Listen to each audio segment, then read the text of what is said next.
భారత్ పాకిస్తాన్ వాణిజ్య కార్యదర్శుల స్థాయి చర్చలు ఢిల్లీలో ప్రారంభం కానున్నాయి. సార్క్ శిఖరాగ్ర సమావేశాల స్ఫూర్తితో స్వేచ్ఛా వాణిజ్యం కోసం తీసుకోవాల్సిన చర్యలపై రెండు దేశాల వాణిజ్య కార్యదర్శులు చర్చించనున్నారు.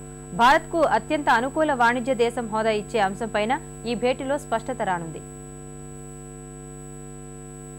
అత్యంత అనుకూల వాణిజ్య దేశం హోదా ఎంఎఫ్ఎన్ ప్రధాన ఎజెండాగా భారత్ పాకిస్తాన్ మధ్య 2 రోజుల వాణిజ్య చర్చలు ప్రారంభం కానున్నాయి. ఇటీవల మాల్దీవుల్లో స్వేచ్ఛా వాణిజ్యం లక్ష్యంగా జరిగిన సమావేశాల్లో మన్మోహన్ సింగ్ గిలానీ ప్రత్యేకంగా భేటీ అయి ద్వైపాక్షిక అంశాలపై చర్చించారు.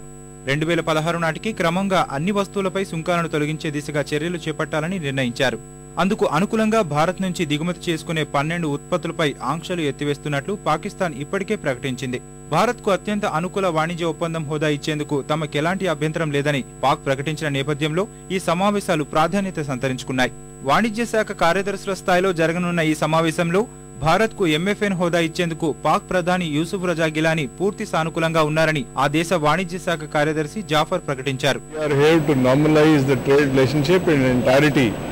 And MFN is part of it only. I mean, what we started there in Islamabad, now we take it to a different level and we are moving in the right direction. ఇరు దేశాల మధ్య చర్చల పునరుద్ధరణ జరిగిన తర్వాత వాణిజ్య సంబంధాల్ని సాధారణ స్థితికి తీసుకొచ్చేందుకు కార్యదర్శుల స్థాయిలో ఇప్పటికే 5 సమావేశాలు జరిగాయి.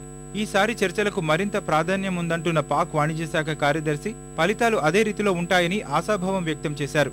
విద్యుత్, పెట్రోలియం ఉత్పత్తులు, సాంకేతిక సమాచార రంగంలో సహకారం వంటి అంశాలు ఈ ద్వైపాక్షిక సమావేశంలో ప్రస్తావనకు వచ్చే అవకాశం ఉంది.